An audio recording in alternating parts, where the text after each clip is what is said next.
Hello, my most amazing artists. Today we're going to start the border of our African silhouette landscape. So I'm going to show you an easy way to use this ruler to create an even border all the way around. We want it even. So if you look, this is the same width as this all the way around. We're going to end up with like a small space for our picture. And then next week we'll use a Sharpie, and I have these little templates of some African animals that you will be able to trace. So there's a giraffe, a lion, a monkey, an elephant, and a rhinoceros, and they all will fit in this little space. So we'll do all this black silhouette next week. Okay, so you're gonna need to start out a ruler, a pencil, and a Sharpie. You're gonna need your paper from last week. Doesn't matter which way it's turned right now. And we're going to start with a pencil in case we mess up.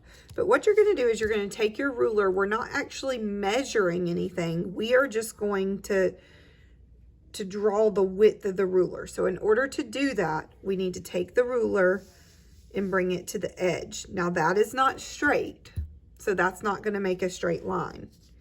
So bring it to the edge, just like that.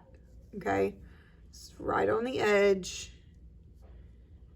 And have to use my hand-eye coordination. I'm going to take my pencil, hold the ruler down very tight, and I'm going to draw a line there. Okay, so that's one width of the ruler, and we want to do two widths. So again, we take our ruler. If I draw it like this, it's not going to be right. If I draw it like this, it's not going to be right. I want my ruler right up next to that line, just like that.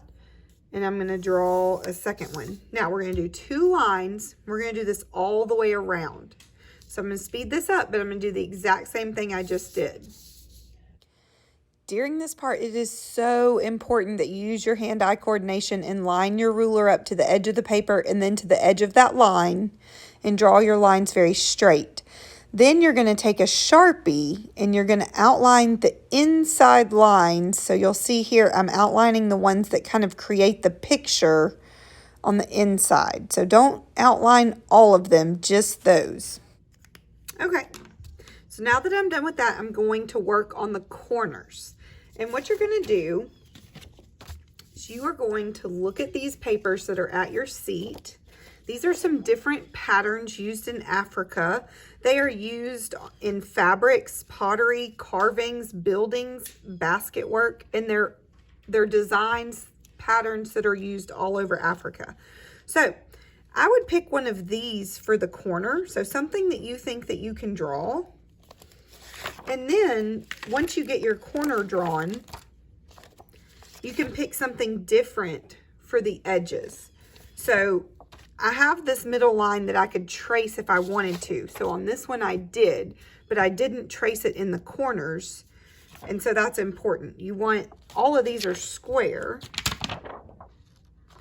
so they will fit nicely in the corners because that corner is square. And if you want to erase your pencil lines, you can, or you can use them as a guideline because many of these are symmetrical, meaning if you drew a line down the middle, it's the same on both sides. So having those lines can help you to arrange your picture better. Like you can break this up and draw what's in this quadrant, draw what's in this quadrant. A lot of artists do that. It's called a grid drawing.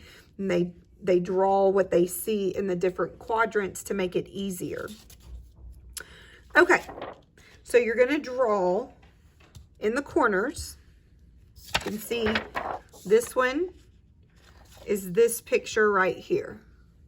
So it's not exact, but I worked hard. Pick one of these. And then this one right here matches this design. So you can pick one of these designs for your edges. Oh, that's upside down. All right, so some of them are very simple. Like this is very simple.